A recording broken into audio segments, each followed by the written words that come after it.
Hello and welcome to the Real World Podcast. My name's Cameron. Thank you so much for joining us. I'm joined by my brother Carson today again Hey. for the second time. So, since this is his second time, we're talking all about the best movie sequels. Hello and welcome to the Real World Podcast, episode 17. Thank you so much for joining us. On this episode, we are talking all about our favorite sequels of all time. I am joined again by my brother Carson. How you doing? Hey, doing well. Good to be here. Glad to talk Good. about sequels. Yes, it's your second time on, so I Yeah, thought it'd be perfect to talk of about course. sequels. Of So course. That's this is great. the sequel to you're joining us. So yeah, we're gonna cover our top 10 favorite movie sequels of all time. And we're going to talk a little bit about legacy sequels as well, which have become very popular recently. So let's jump right in. All right, before we talk about our top 10 favorite movie sequels of all time, we wanted to cover some movie news that dropped this week. The first thing that dropped was that Viola Davis has been cast as the villain in the new Hunger Games prequel, A Ballad of Songbirds and Snakes. Wow. So this is supposed to cover, I haven't read the book yet. I've read the original Hunger Games trilogy, but I haven't read this new book, which is supposed to cover the rise of President Snow and cover his whole rise to how he came to power. And I think takes place during the 10th annual Hunger Games. So way before, like 60 years before the original Hunger Games film. So I think she's good casting. I mean, she's a great actress. So yeah, I heard about this being made at some point, but yeah, it kind of fell under the radar. Right. Yeah, they just released one image. Yeah, I guess it just finished shooting, or it's in the middle of production or something. So yeah, curious how it turns out because I'm a big fan of the Hunger Games. Yeah, I like the Hunger Games movies too. It's kind of a part of that whole YA novel movie kind of genre era that we got for a little while. It kind of stood at the top of all those. I think just the best quality. Interestingly enough, I think it was Ready Player One that kind of ended that whole kind of fad that was going on for a while, because then that meshed into the crossover event movies, exactly, which we got with the Legacy sequel. I mean, kind of. Sure. Yeah, a little bit of Legacy sequels territory too, but more just like Chip 'n Dale Rescue Rangers, Space Jam: A New Legacy, right. Just like big random cameos by characters all over the place. That's true. And really, we have the MCU to blame for cameos, but whatever. Cameos can be good. They can be good. They can be overdone. They can be good.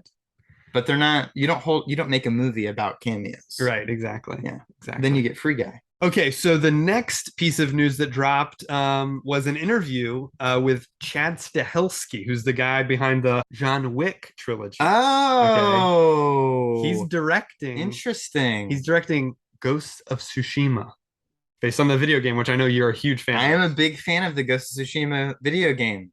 I was really interested to hear that it was going to be turned into a movie. Yeah. Because there are a lot of Kurosawa influence stuff in the game. Yes. And that's what he said in this interview.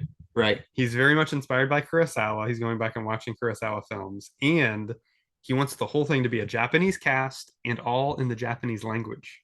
That's great. So I think that would be make it really authentic. Yeah. You know? Yeah. I think meshing that with the John Wick action, the color, the game is beautifully colored. Yeah. Kind of the color of his John Wick stuff. He does a lot of neon. He does, yeah. And whatever. But bringing that style into a more natural landscape, I think could make for something really, really unique and special. And we love samurai fights. Samurai fights are great. Oh, yeah.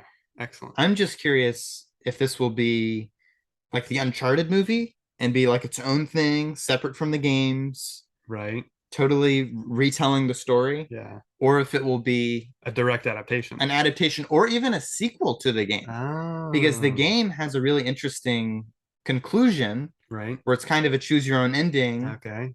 It could end one of two ways. Right. And for the sequel to the game, we've just been kind of waiting, anticipating like what is going to be the correct decision to have made. Right. So maybe the movie could be one decision. And the game sequel could be the other choice. That would be interesting. So you could kind of explore both possibilities. Right. But I don't know. I don't know what they're going to do. Cool. It's up to them. It's exciting stuff.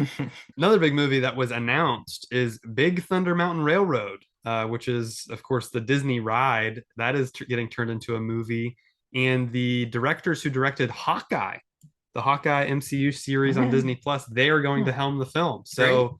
I think they did a great job. That's my favorite MCU show that they've made so far. Hawkeye was awesome. And I think they're good choices. They've got that sense of fun. They've got a good sense of humor, and the action sequences were excellent. So I don't know what Big Thunder Mountain will be. I mean, Gold Rush, I'm guessing, some kind of story about the Gold Rush, but we'll just have to wait and see. So yeah, I'm excited about that. Gotta cast Chris Pratt as an old prospector. He would be great. Action man prospector. Can you imagine? Just make him a funny guy again. And like an action hero, but he's like missing teeth and he has a big bushy beard. Yeah. A gross looking hat. And he's got soot all over his face. That'd be excellent. Wonderful. He could pull it off for sure. Also, they announced Enola Holmes 2. We've been waiting for this one from Netflix. Of course, Millie Bobby Brown is starring again. She helped produce this one. It is dropping on November 4th on Netflix. So we're looking forward to that one. Henry Cavill is coming back as Sherlock.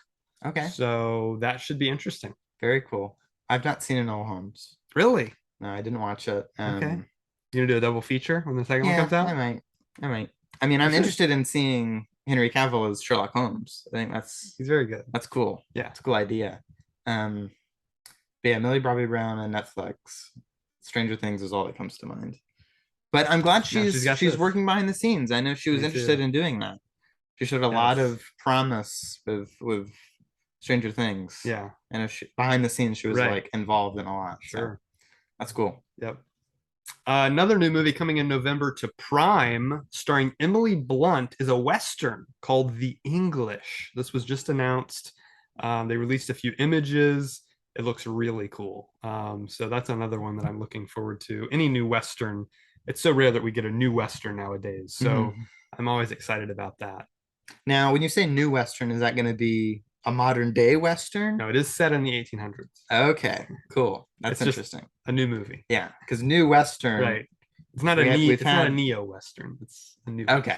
Okay. Sure. Yeah, that's cool. Another bit of news that dropped: Embracer Group is a company that now owns the rights to the Lord of the Rings characters. The film and gaming rights are now with a new company. So Amazon, they basically have the streaming rights. So that's why Rings of Power, this new series, is coming to Amazon Prime. But the film rights are with this other group, and they've already said that they want to start making spin-off films about Gandalf, Aragorn, Gollum, Galadriel, and Eowyn. So those are the ideas that they have right now. So I don't know which ones are going to get made, which ones aren't, if they'll be prequels, if they'll be sequels. I don't know how they're going to do it. But yeah, Lord of the Rings is a really interesting kind of franchise. Right. Because you've got these characters who can live for long periods of time. Exactly. So there's a lot to explore for them, but there's already an established canon in the books. True. And then there's the movies. Yep. And kind of an uncertainty as to where Ring of Powers lie. If that's like it's supposed to be a prequel, but I'm not sure when exactly it takes place. Prequel to the movies, and so it's way the before. Movies. Yeah, it's way before everything that happened in the movies. I wasn't sure if it was connected to Peter Jackson's movies. It is. Okay, I thought so. But as far as these other spin-offs, I know we're getting a Gollum game that's coming out very soon. I heard about that. Yeah, the footage looks great. Okay. It looks really interesting. Okay. So yeah, a Gollum show or an Aragorn show or whatever. Well, these would all be movies because they don't have the streaming. Oh, rights. right, movies. Yeah. Okay. So interesting. I don't know. We'll see. Have to wait and see. Speaking of sequels and legacy sequels, Good Burger 2 has been announced. Kenan Thompson and Kel Mitchell will both return to the roles they originated in the classic Nickelodeon comedy Good Burger. Welcome to Good Burger, home of the Good Burger. Can I take your order? There it is.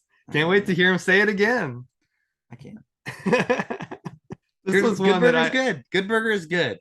It is. I agree. It doesn't need a sequel, but you never know. They could have a great idea and it'd be great. So I'm holding out hope for the Good Burger 2.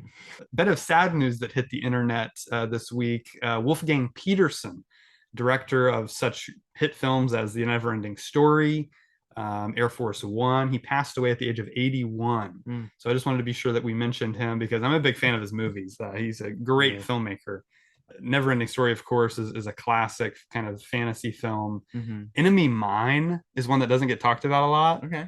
It is so good. Louis Gossett Jr., Dennis Quaid, they're enemies that are trapped on this planet together and they have to survive. Oh, great. So cool. It is so well done. Really interesting movie. Classic 80s sci-fi. In the Line of Fire he did with Clint Eastwood, where he played a Secret Service agent protecting the president from an assassin. Of course, Air Force One is the Harrison Ford as the president. Get off my plane. Yeah. You know, classic. Yeah. And then Troy is another one I really like that I actually rewatched recently when we did our Brad Pitt podcast. Right. Brad Pitt plays Achilles in that film. And it's a really great epic kind of storyline. Yeah. So we just wanted to mention him. All right, that will do it for movie news. Now we're going to jump into our top 10 favorite sequels of all time. All right, so now we're going to kick off our sequel discussion. So we had some criteria when looking at these sequels. This wasn't just any sequel, whatever you want. This had to be a direct sequel. In other words, part 2 of a franchise. It couldn't be part 3 or 4 or 5 or whatever. It had to be the direct sequel, the second part of the series. I wanted mine to stand on their own fairly well and, build on the original and enhance it in ways, but also make it so that you could kind of just watch that movie and be satisfied. Right. Another thing I wanted is for it to actually be better than the original. So all the sequels I looked at, they had to in some way be better than the first film. So that was another thing I was thinking of. I was trying to think of if I could only keep one out of the whole franchise, would I keep the second one or not? Interesting. So I really wanted this sequel discussion to be about the best sequels. That's great. Not just necessarily even my favorites, but I wanted them to be the best. Good. Yeah, I think my picks, for me at least, I think also fit in that criteria. But when I was making it, I was just thinking, what are my favorite sequels? And then what are sequels that, again, build off of what the first movie established and do something unexpected and different and develop something in a way I wasn't expecting. Or maybe just go bigger and louder and more than the last movie was. Right. A lot of the times when a sequel is better than the original, it is either that the original wasn't very good and the sequel kind of undid it and did something else. Changed it up, or the original was really good and the sequel is just all the more better. Right. And those are even harder to come by. They are. So that was kind of my line of thinking with making this list. Yeah, I agree. Great. All right, let's jump in. All right, Carson, you're my guest. I'm going to let you go first. What is your number 10 favorite sequel of all time? My number 10 on my list of favorite sequels is The Incredibles 2. Okay. Not a surprise, but great. Not a surprise. Great. I'm a huge Incredibles fan. Yes. Huge Brad Bird fan. And this is, other than Ghost Protocol, his only sequel to his own movie. Ghost Protocol is a sequel, but not to anything he did. True. So Incredibles 2 is a movie that technologically is much more advanced than the last film. Visually, it is like totally superior. It's the best looking, I think, Brad Bird movie he's ever made. One of the best looking animated movies in general. I agree fully. So what it does, I think, is it does this thing where it very well could have been a legacy sequel because it's 15 years after the original movie. But instead, because it's animation and you can make a direct sequel all those years later, they just pick up right from the ending of the first movie. Yes. And just continue it on. That's right. And you would think that since it's a movie that's taking place literally directly after the end of the last one, that there wouldn't be much room for the characters to grow. Yeah. But Brad Bird makes that not the case in this movie. Elastigirl has a lot to go through and is a very prevalent character. all throughout. Mr. Incredible is thrown in all these different obstacles that he's never had to face before. Right. And the supporting cast is also great. We have Frozone making a return. Yep. Dash and Violet, of course, have their own kind of subplots. Jack is as great as Jack's ever been. Yeah. So really, this is a sequel that I think just builds on the first movie in a way that's really satisfying and impressive, that I wasn't expecting. Right. I think like a lot of people going into this, I was thinking it was going to be just Rise of the Underminer. Here we go. Yeah, the video game, right? It's just going to be this kind of movie that had to have been made because the studio wanted it, and but thankfully that wasn't the case. It's a really great standalone movie with a compelling villain and a really great story. Yeah, the villain is what I was going to mention because it's a great twist, and it's so different from what he did with Syndrome. Right. You know, he doesn't try to do the same thing, and the villains have very personal reasons for doing what they're doing again. And so, yeah, it's an excellent sequel. I've got to say, the opening action sequence, one of my favorite superhero action sequences, probably. It's really, really well done. Yeah, it's terrific. Where they're all working together and using their powers. What they do with Elastigirl and her powers specifically on that motorcycle chase. Definitely. There's just so many sequences that stand out in that film that I think are really impressive. So yeah, excellent choice for your number 10. My number 10 is Bride of Frankenstein. This is from 1935. This is a classic Universal monster movie. The sequel, of course, to Frankenstein from 1931.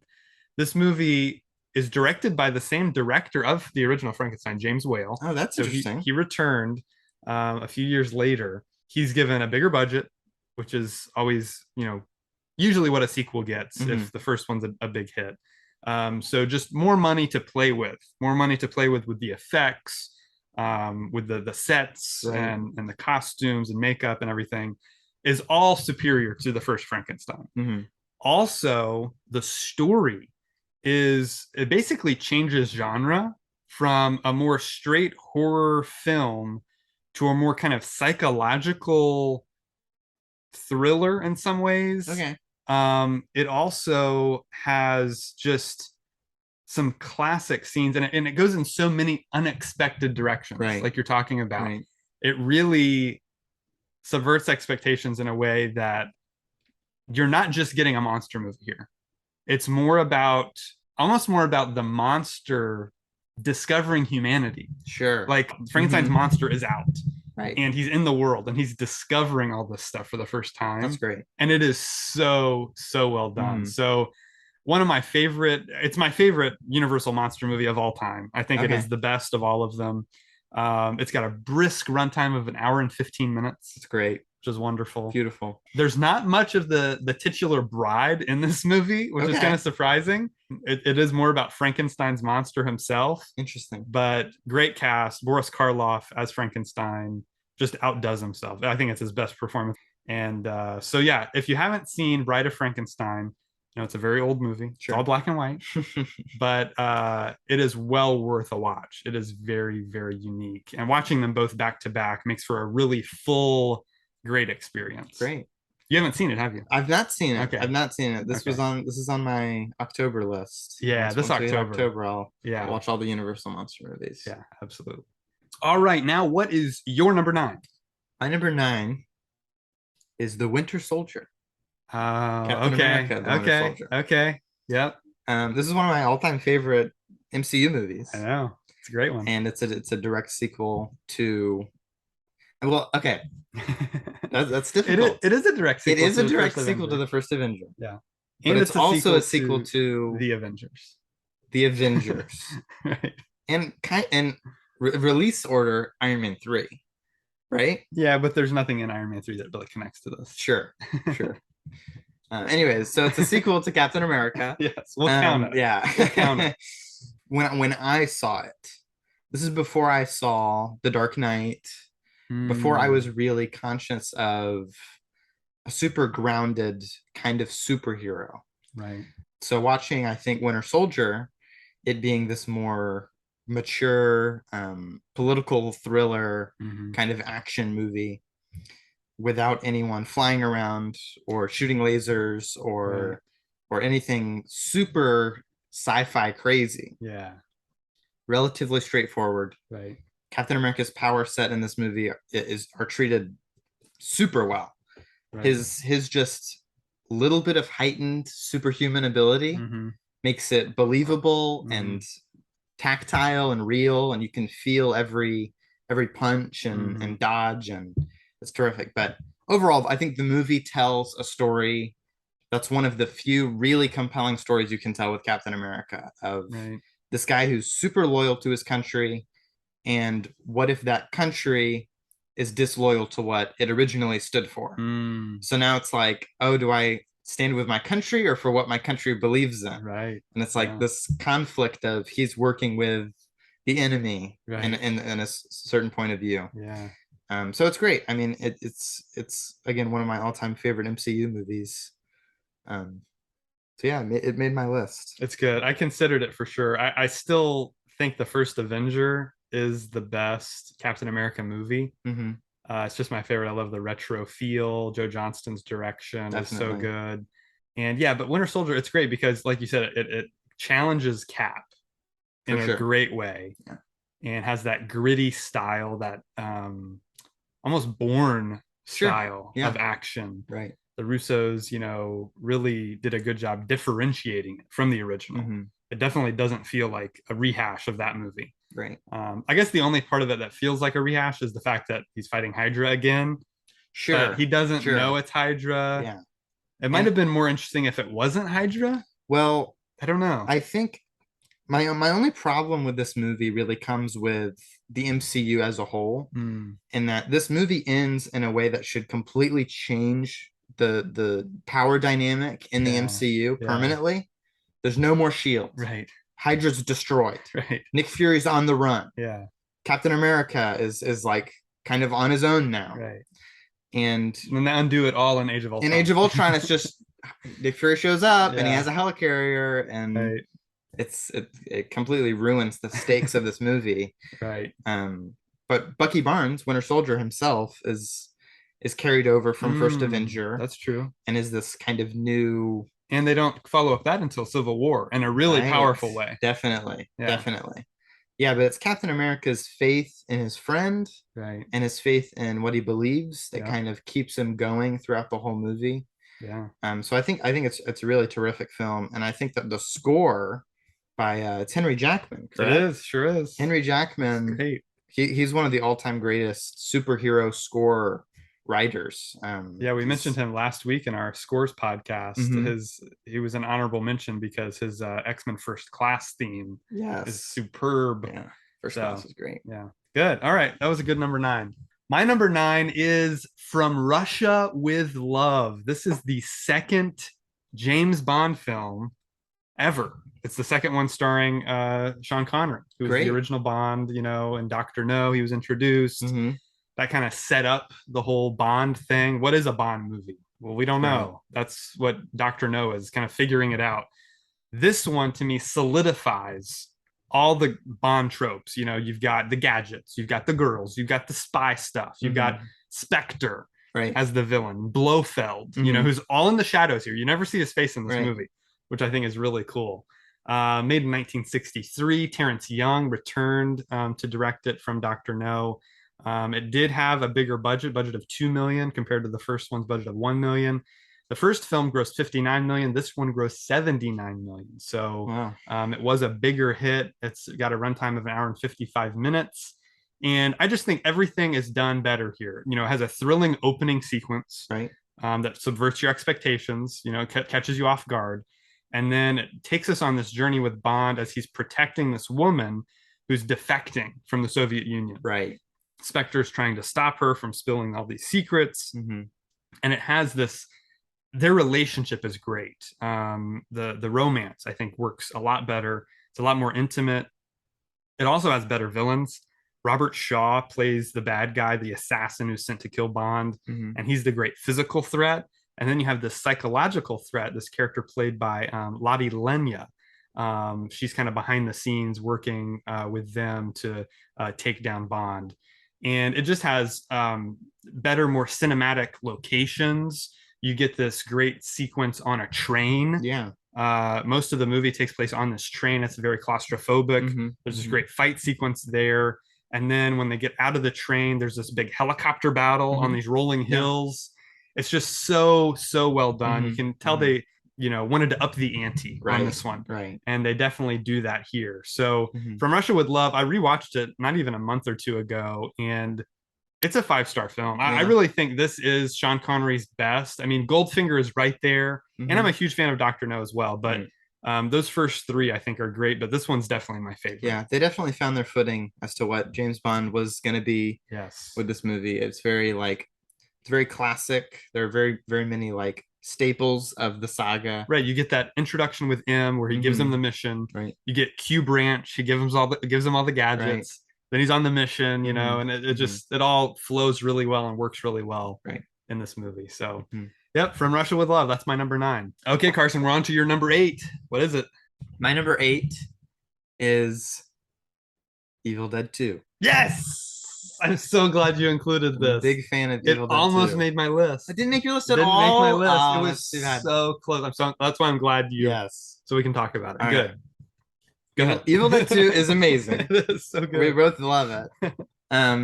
This is one of those movies that completely rewrites the first one in the first 5 minutes. It's literally a remake. Basically, I mean, it's kind of a remake of the first one. It's a sequel to a different version of the first movie. Right. Which they tell you in the first 5 minutes. Sure. Yeah, Evil Dead 2, it ups the ante on everything that happened in the first movie. The first movie was very guerrilla filmmaking, very super low budget. Yeah, super low budget, super small scale. And Evil Dead 2, it's just he had more money, he had more time, and he had more resources to just go totally nuts with his buddy in this cabin and just freak out.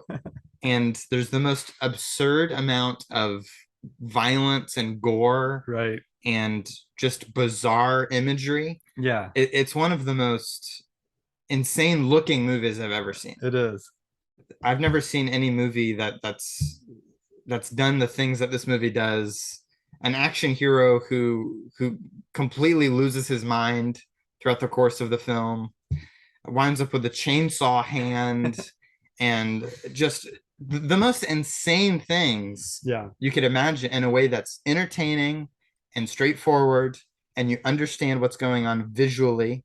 It's very inspiring to see a movie from somebody who's started out super small to do something now that's super creative and new and inventive and doing all of these crazy things that no studio film would ever allow anyone else to do. Right.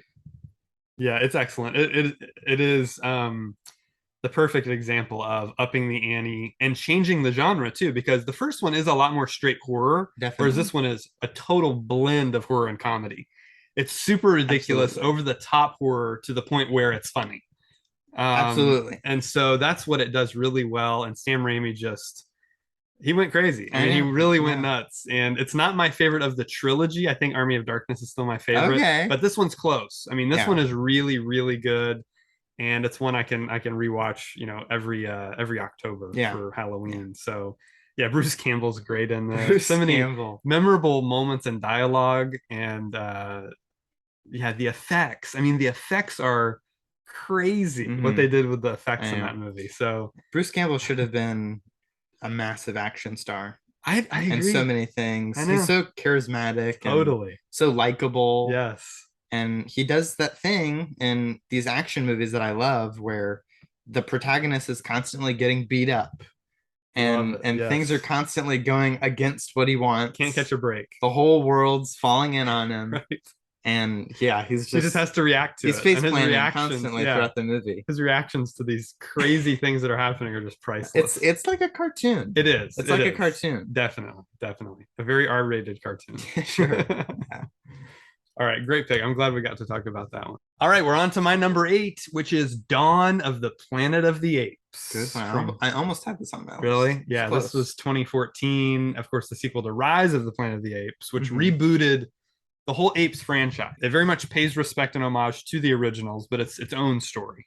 The first one, it's about how these apes become intelligent and, kind of leave our society for their own society. And then the sequel jumps like 10 years.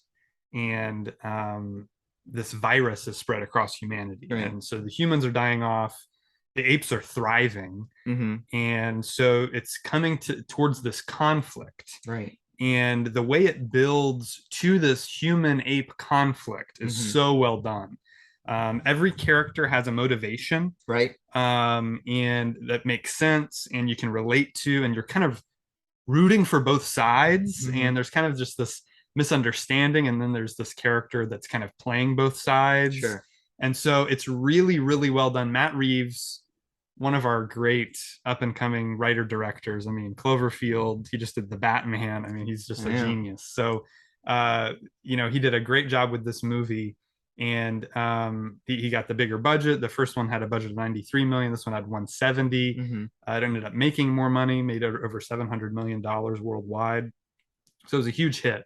And, this one just, again, it has better effects, first of all. Right. I was going to say, he uses the budget so wisely in this movie. Correct. Balancing the effects of the creatures and the performance that has to come through from the actors. Right.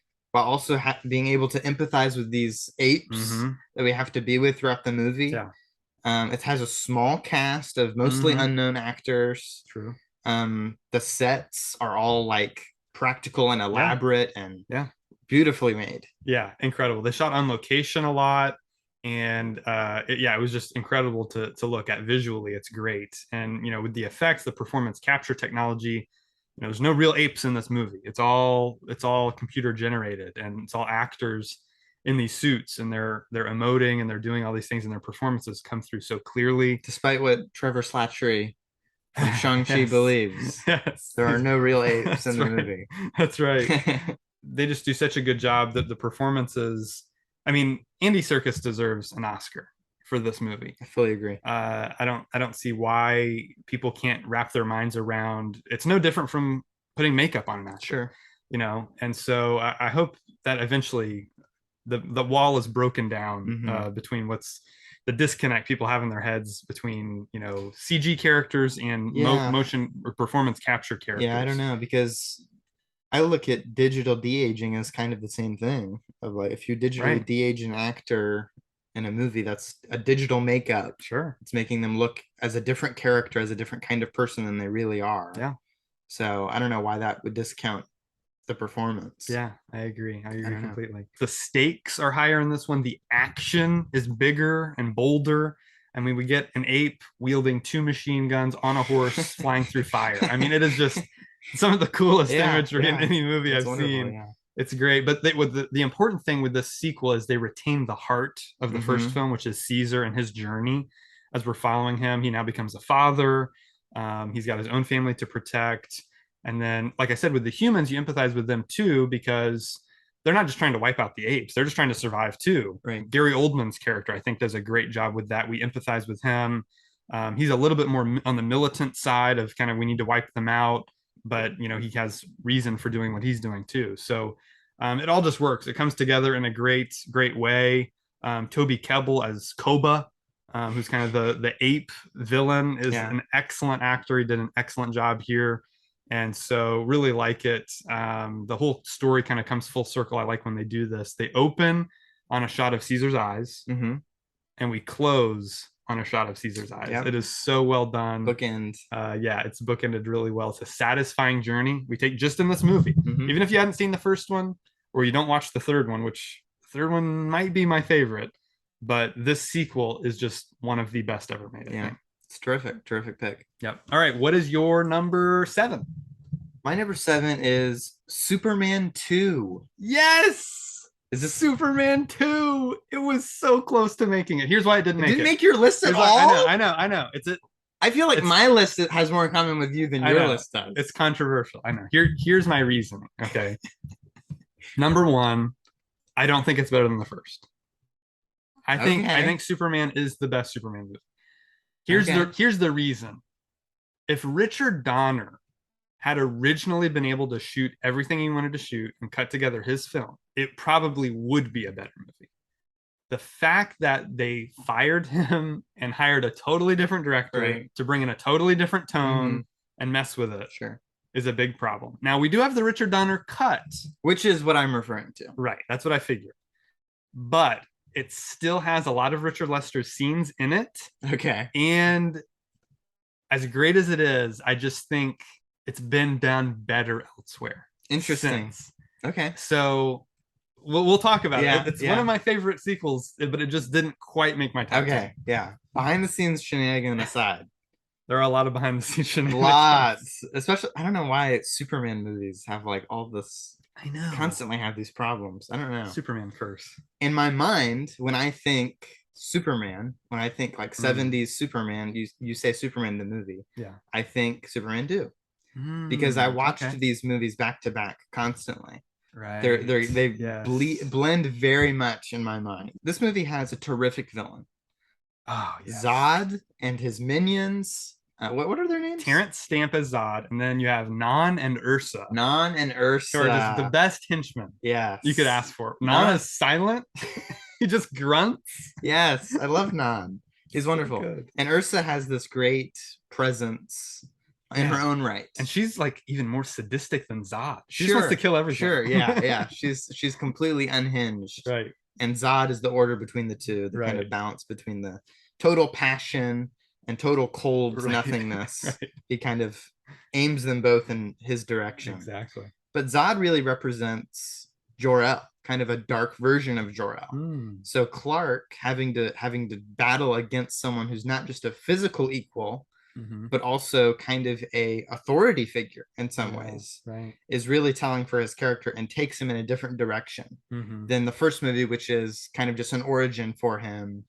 Learning how to be Superman and meeting Lois for the first time and all that. Stopping a crazy Lex Luthor plot. Right. And I do have to say, Zod is, of course, the main antagonist, but Lex plays a great role here, too. Absolutely. And Gene Hackman is phenomenal as Lex. I think he's the best Lex we've had other than Michael Rosenbaum. Yeah, right, exactly. Yeah, he's really terrific. And it's a movie that I can watch and be endlessly entertained by. Right. It's so much fun seeing Zod and them get their powers for the first time. Seeing Superman just be Superman. He's just this great, smiley, polite, kind guy who now has to deal with losing his powers in this movie. Right. And it really puts him through a really hard time. And it's his choice. It's completely his choice. To be with Lois and to live like a person. And it's this responsibility that he has to his planet, to his people, which Zod is his people in a way. And it's this kind of, he needs to save the bad guy in the end. And he doesn't kill Zod, he doesn't destroy them, but he stops them. He puts them. But Superman 2, it's one of my all-time favorite superhero sequels. Superman is just great, but I think the sequel tops it even more. Okay, yeah, I can see that. I think the stuff between Clark and Lois is the best. Definitely.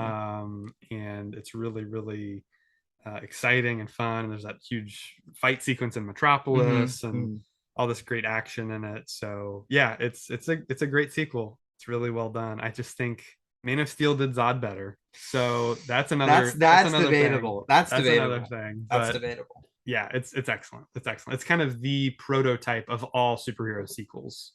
All right, on to my number 7, which is Desperado. This one is also on my list. Really? It's not number 7. Okay, so that's a little higher for you. It's not number 6 either. It's the coolest movie ever made. Right? It is the coolest movie ever made. It's Robert Rodriguez taking what he did in El Mariachi, which, if you haven't read Rebel Without a Crew, I highly recommend this book. It is so good. It basically tells the story of how Robert Rodriguez made El Mariachi with like $6,000 and like 2 other people basically. It's an incredible story. But after that was a success, he got to make a sequel. Sure. And he got a budget. Yeah. This is a very similar kind of story to Evil Dead. And Sam Raimi. Very much is. Very much is. Yeah, he got the first, movie was like $6,000. This one was 7 million. Mm-hmm. So a significantly larger budget.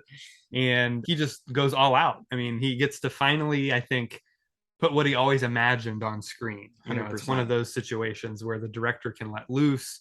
He made this in 1995. Of course, he got a new lead actor. Antonio Banderas is the lead in this. Salma Hayek's in it. Mm-hmm. And it's just everything about it is a step up from the original. And El Mariachi is a movie I like. I enjoy watching it. But this is just such a much more polished, better camera work, better editing, better music, bigger and crazier action, and it's just so cool, not just in how it's shot, how its story takes place, and how the actors play these roles and these characters, and everything about it is just bigger and better. I don't have a whole lot more to say about it. It's just one of the great sequels. 100%. So we'll talk more about it when we get to it on your list. But go ahead and give us your number 6. Great pick. My number 6 is Before Sunrise. The Before trilogy is just Before trilogies. Richard Linklater. Yeah. Perfection. I just recently watched this movie, and it's such a great continuation of the first movie. Right. And the first movie is just this long conversation these two people have in a European city. Two complete strangers getting to know each other. Pretty much takes place in real time. Right. And then promising to meet again. And the sequel, you would think, is this next, it's going to be so perfect and romantic when they meet again. And now it's like this.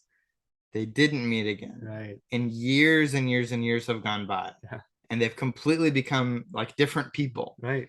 It's very similar structurally. Yeah. It's just two people walking and talking. They're walking in a European city again, and they're talking. Yeah. These two characters, through the course of just these two movies that I've seen, so I haven't even seen the third one yet. Right. But just the course of these two movies have become so real, so personal. Yeah. I feel like I know them so well. Right. And I like them, and I understand them. Yeah. In a way that they understand each other. And that's really the goal of any romantic story, is to have an understanding of why these two characters like each other so much. Yes. And maybe why they can't be together, why they should, how they work together, how they work against each other. It's just this really realistic and super likable pair that we get to spend a whole day with.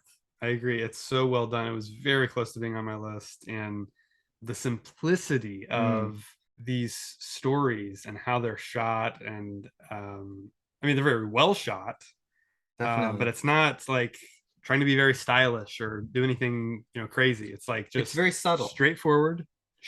Here's a story about two people who meet each other, and that's it. It's really just simple, very humanistic storytelling, which I think is great. But they're still framed shots. Oh, sure. There are still really great symbolism of characters walking in or out of a room, or something coming in between them throughout a conversation. To think about how they had to block those scenes, because it's all shot on location.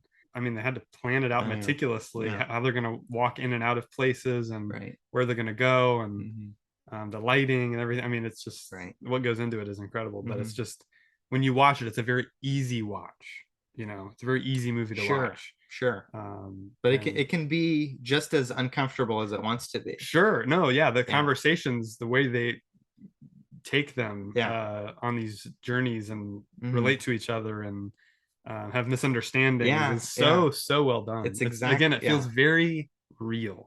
It's almost documentary. You're just literally watching two people. Two of some of my favorite performances I think I've ever seen in a movie. Oh yeah, very believable. You buy them as those people 100%. Totally. Yeah. Great pick. That's your number 6. Yes. All right. My number 6 is The Road Warrior.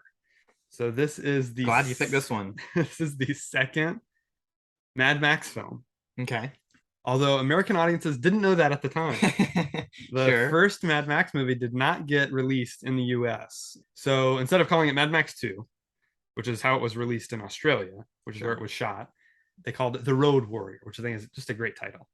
Made in 1981, which might be the best year for action cinema ever. Raiders of the Lost Ark, Escape from New York, Excalibur. I mean, all these great action movies. Yeah, the 80s was quite a time. It was incredible. Bigger budget. First Mad Max only about $400,000. This one had a $4.5 million budget, and they spent every penny. They shot it all on location, but they built all these cars. Yeah. They built this little city out there in the wasteland, and really did all these stunts. Oh, it's one of the most dangerous looking movies I've ever seen. It is. I mean, so scary. They're just you can tell they're in the middle of the desert. Yeah. There's no one around. Right. And they're just blowing up cars. Yeah. And people are into each other. And people are flipping around and jumping off of things. Yes. And there's real gasoline exploding all over them. I know. And it's like it's frightening to watch. And it really adds to the story. Yeah, I agree. The thing that's cool about this, so the first Mad Max is very much just kind of like a pre-apocalyptic story, like society's run down. He's a cop. He's trying to kind of keep the peace, and he's got a family and a lawman in a lawless town. Exactly. It's that very kind of mythic story, but this takes it to the next level where he's kind of this loner now, wandering the wasteland. Totally. Very much feels like a Western, but it's all set in the future. And it was such a unique opportunity to make the sequel. This is, to me, the sequel, maybe more than any of these other ones, that totally stands on its own. Every Mad Max sequel does. Right, it's true. But I think even more than Beyond Thunderdome, this one, I think, really stands alone. Fury Road, I guess, stands alone very well, too. But this one's just, you're into the story instantly. You go along with Max on this journey. He has a great character arc. Yeah.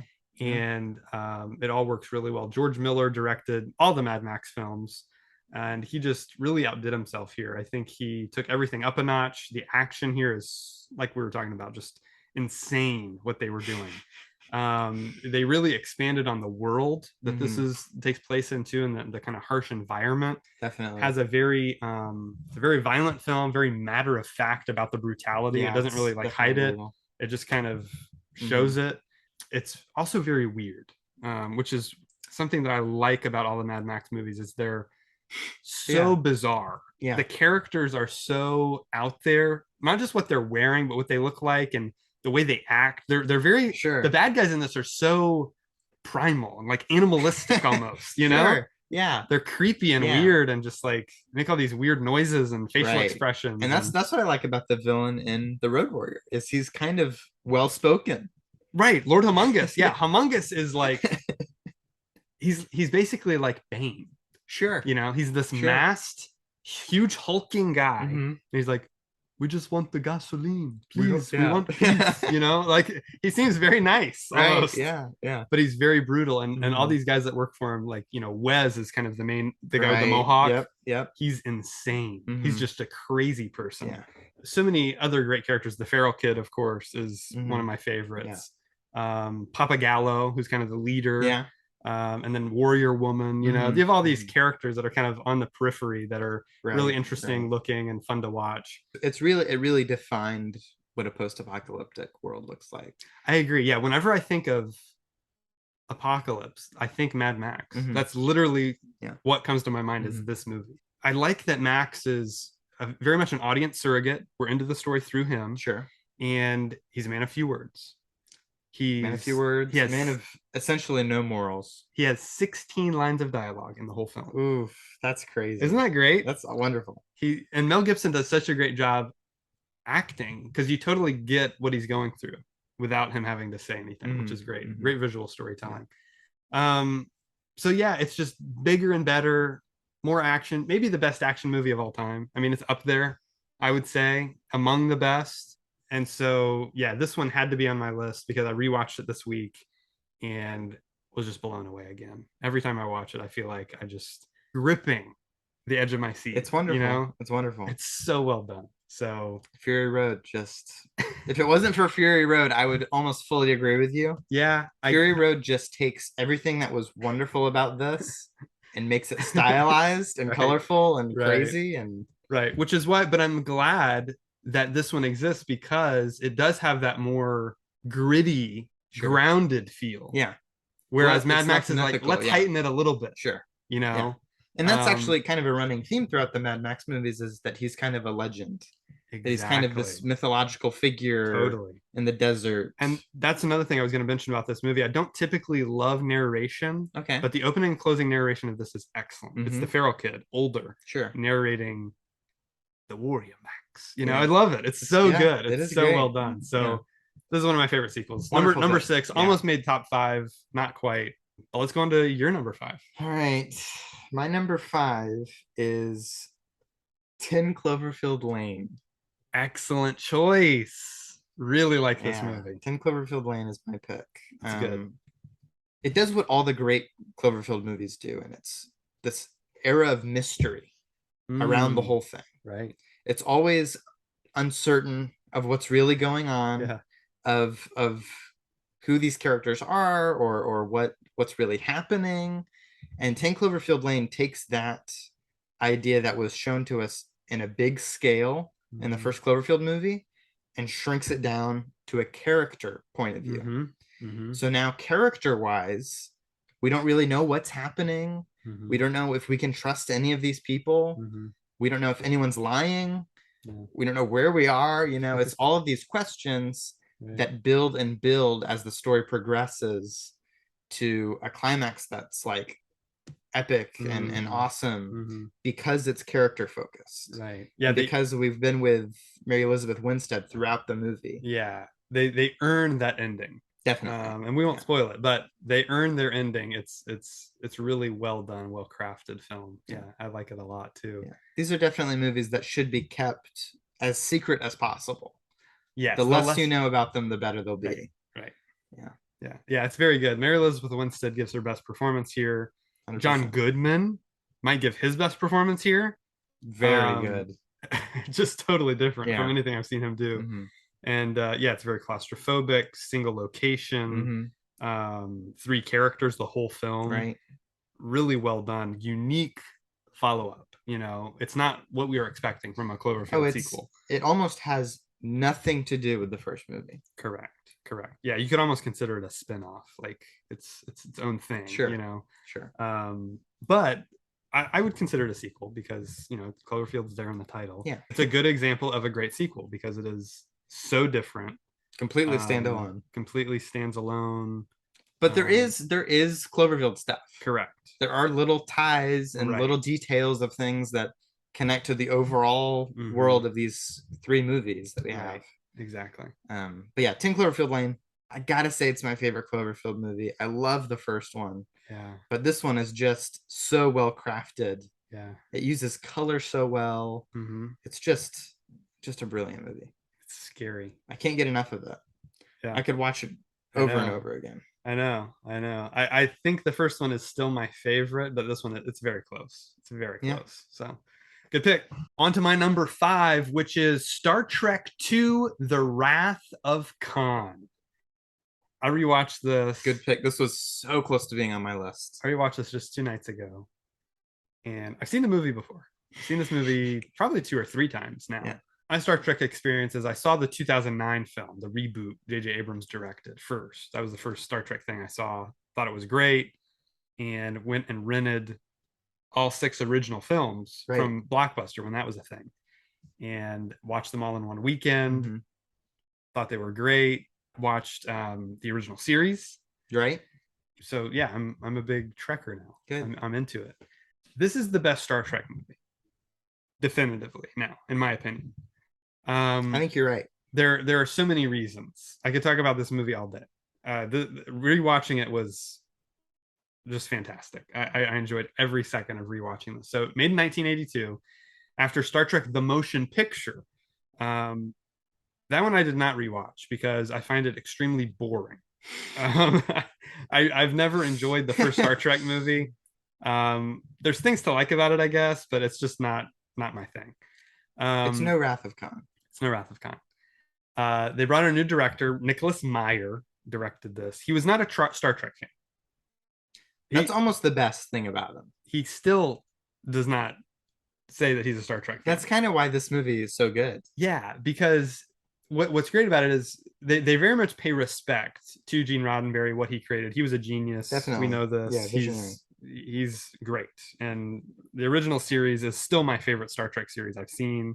I haven't seen all of them, but TNG. Yeah, I know. It's really close. It's really good. TOS is still my favorite. And so they really brought a lot of excitement, which I feel like the original series had. Definitely. And they brought back, of course, Khan as a character from the original series. Space Seed is the episode that this is kind of a sequel to, more so even than the motion picture. They don't really mention anything about the first movie. Right.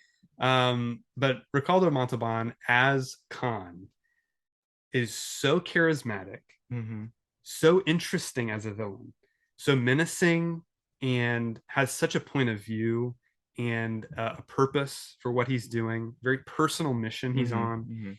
And so you've got a great villain. That's always very important for a sequel. Your villain has to be even better, more menacing, more scary, more of a threat. And it's darker, you know. A lot of sequels, they get a little bit darker, a little scarier, in both, you know, the visuals and in the themes that they're exploring. Right. And our crew, the crew of the USS Enterprise, they have such great roles, and they definitely focus on Kirk in this one, which I think is a good choice. And they challenge our heroes in so many ways. So what's great about it is I felt like the first one, they were kind of just pretending like they hadn't aged. Even though it was like 20 years after, 10 years after the original series had ended. And this one, they're very much, we're getting older. This is maybe not what we should be doing anymore. Maybe I should just, you know, take a break. Maybe I should leave Starfleet. You know, all this. They're all going through that. What's cool about it is they move the characters forward in a way where they're not looking back. They're not referencing a lot of Trek lore here. They're doing a great job with just kind of moving the story forward, bringing the characters to a new place in their lives. And I really enjoy it. The theme, you know, of course, of aging, of revenge. That's what Khan's whole mission is revenge. And what's interesting about it is Kirk and Khan never share screen time in this movie. The hero and the villain never meet face to face.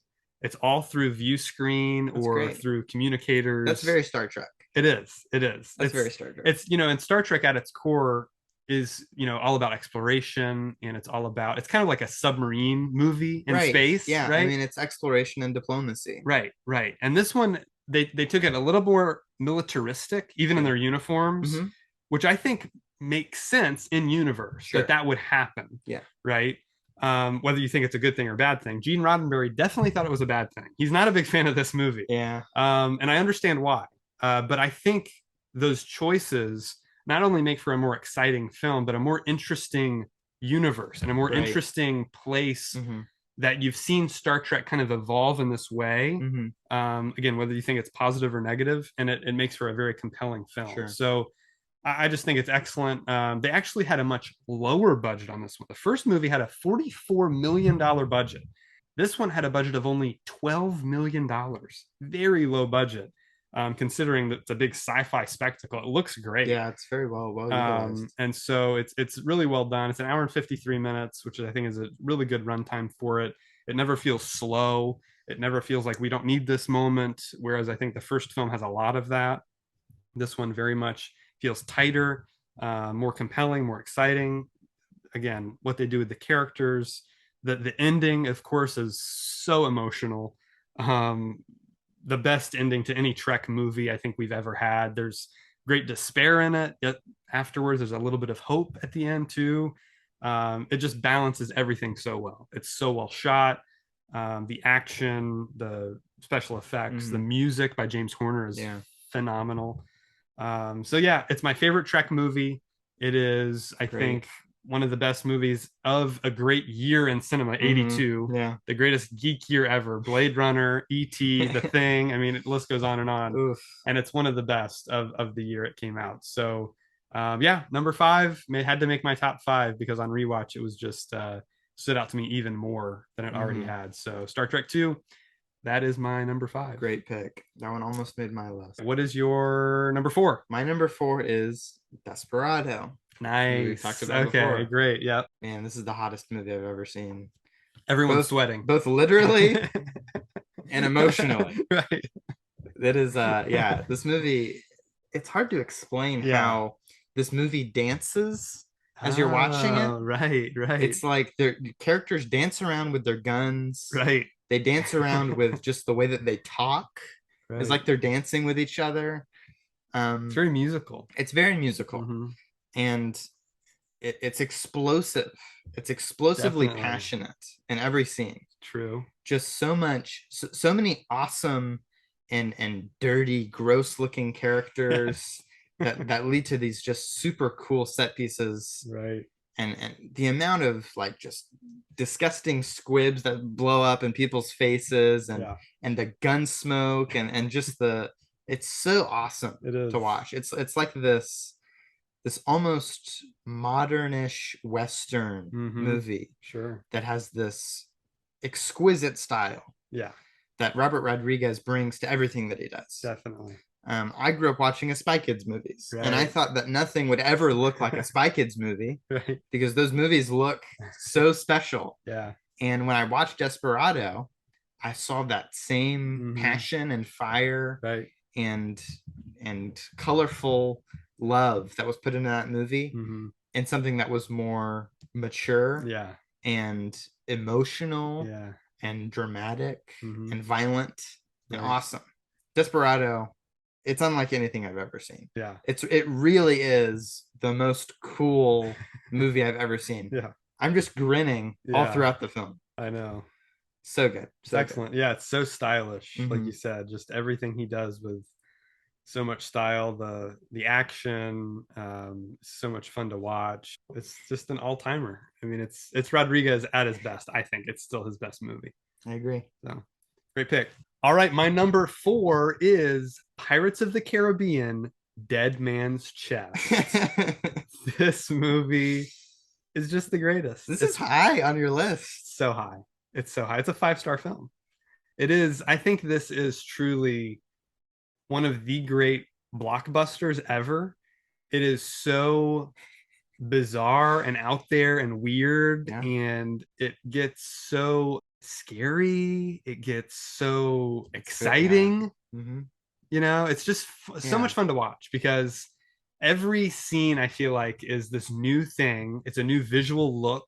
There's these scenes that are, you know, in sunlight on the beach. There's scenes that are in the rain on the ship, you know. And Gore Verbinski just took it to the next level. I mean, the first one's a classic. Everyone knows the first one's great, and most people don't prefer the sequel, but I do. I gotta say, I think the sequel surpasses it on every level. The action, I mean, this features the greatest sword fight in cinematic history. I agree. It's a 3-way sword fight that starts on a beach, moves into a jungle, gets onto a big wheel. I mean, it's just a watermill. It is incredible to watch. I know. It is. It's so elaborately disturbing in the way that the character designs are created. All of Davy Jones' crew are all of these like coralish, sea monster people that look so disturbing. Yeah, and that's kind of a through line carried over from the first, where they went from these like skeleton zombie people to now these like ocean like squid monster people. And it's just a really cool visual style that the whole movie has. Yeah, the performance capture on Bill Nighy as Davy Jones is still some of the best we've ever seen. They clearly spent the money on it. I mean, the first one had a $140 million budget, ended up making over $650 million. Second one had a budget of $225 million, grossed over $1 billion. So it's one of those, I think, 50 movies of all time that have made over $1 billion. Wow. And what's great about it is, so it takes everything great about the first movie and expands on it. The storylines start to get a little more complex here, because everyone has their own motivation, something they're trying to accomplish, and they're kind of using other characters to accomplish it. Right.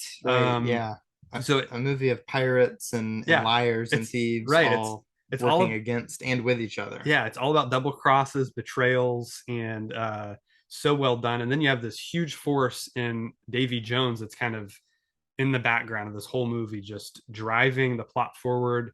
And you of course have the Kraken, his pet, you know, and so it's so well done. I just think every aspect of it is so engaging and fun to watch. You know, we get a lot of character development here, great visuals. I think I think it's the visual storytelling is excellent. The score here by the great Hans Zimmer, who we talked a lot about last week. What he does here with the music is so exciting, or it can be sad. I mean, Davy Jones on the organ, playing the organ with his squid tentacle beard is so cool, and just a great emotional scene. I just think every aspect of this movie, again, ups the ante from the first one. Our villain, as great as Barbossa is an excellent villain. Yeah. But Davy Jones is so much more menacing and scary because the kind of power he has, and the way he looks, right? It's just freaky. It freaks you out. Yeah. Yeah, it had to be on my list. It had to be high on my list because the Pirates trilogy, I think, is really a perfect trilogy. And this might be my favorite of all three. That's a great pick. So that's my number 4. Good one. Number 4. What's your number 3? My number 3 is Stuart Little 2. Oh, yes. I was very curious if you were going to pick this one. I'm glad you did. Yeah. Stuart Little 2 is one of my all-time favorite movies. Yeah. I grew up and I've seen it a million times. I watched it endlessly as a kid. Yeah. But this movie is so personal, I think, and specific to me. Sure. That when I watch it, I'm just completely filled with joy. It's the most colorful, idealistic family and city, and it's just endlessly joyful.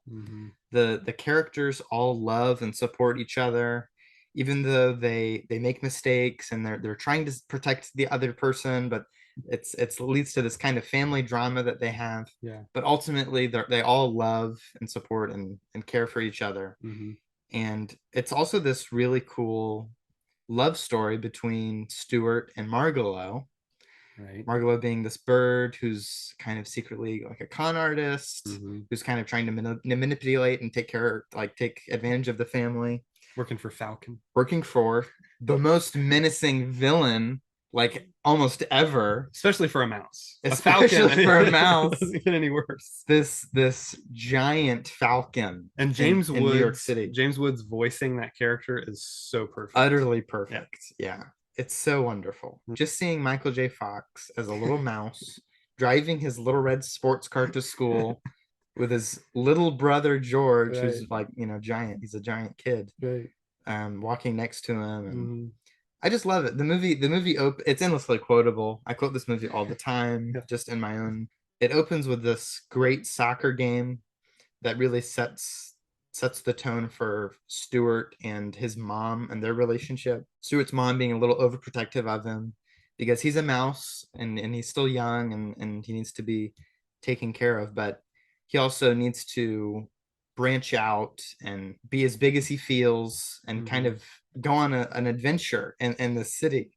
Right. And it's just so much fun to watch, and it has such high highs and such low lows as it gets so dramatic, and he's lost as this little mouse in this giant city. And it's just, I love it. I love the film beginning to end. Everything comes full circle. Everything matters. It is one of my all-time favorite movies. Yeah, it's great. It's really fun, and the airplane stuff is exciting and fun to watch because I remember seeing the first one is the boat. I love the boat scene, and this just takes it up a notch. Yeah, let's make it faster and more dangerous. Yeah. And so it does everything a good sequel should do. It really does. Absolutely. I gotta say. Yeah, I still think I prefer the first one, but they're both great. They're both great. I understand. It's the one I grew up watching. So sure. Both really good though. The first one's much more straightforward in that it's a story about adoption, right? And it's very clearly like he's in the family, but he's not like us. He's a mouse. More Snowbell, More Snowbell. There's great Snowbell in Stuart Little too. There is. Nathan Lane as Snowbell is so good. But the second one, it's less clearly like this is an adoption story, right? It's a more complex story. Like he's Stuart Little. He's a member of the family, Right. It's never questioned. Right. It's never brought up that he's a mouse who can talk. Right. He's just a member of the family, completely accepted for who he is. And that even, I think, is more telling for the story of the first movie. I think that's really like them completely getting over any sense of prejudice over who Stuart is as a mouse. Yeah. Is now like in the second one, nobody questions it. Yeah. Literally no one he ever meets even questions the fact that he's a mouse. Yeah, it definitely builds upon the first one in so many great ways. Sure. You know, so yeah. Good pick. Good pick. That's your number 3, man. I love it. I love it. All right. Now my number 3, which is Terminator 2 Judgment Day. This is one of my all-time favorite movies. This is a wise choice. 1991. James Cameron at his best. This is his best movie. I think this one is another one that does such a great job of supporting the original, but also changing the genre. So we're still in sci-fi, but the first one's definitely like sci-fi horror. Definitely. It's like a slasher movie, basically. This one leans heavy into action. So it's a sci-fi action film, and you of course get Arnold back, but he's not the same character. Little twist. He's the good guy now. Yeah. That's and great. They have one of the greatest villains in cinematic history, the T-1000. The most cold, calculating, unstoppable machine ever invented.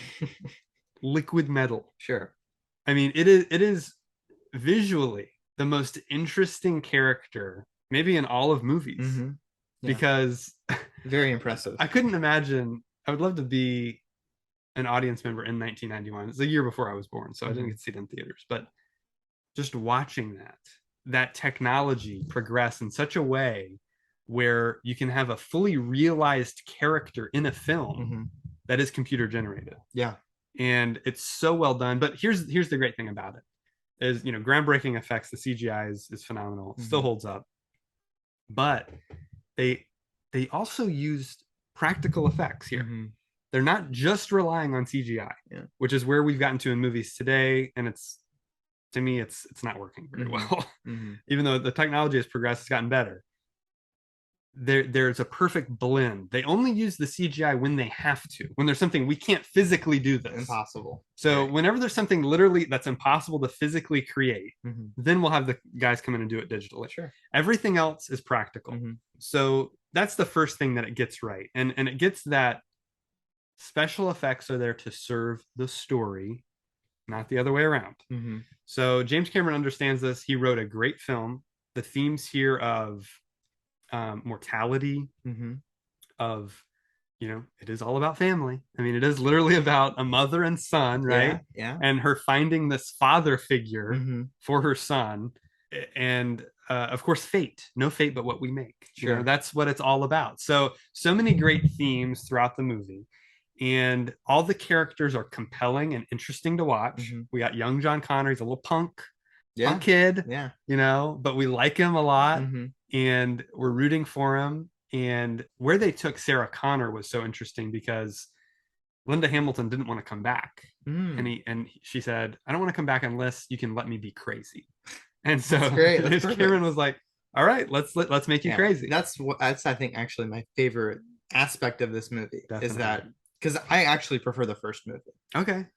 Because I think it's more intimate. It is. It's more like it's just these two. It's kind of a romantic horror, sci-fi thing that's going on. But it carrying over someone who's been through a horror film, right? Especially one like the first Terminator movie.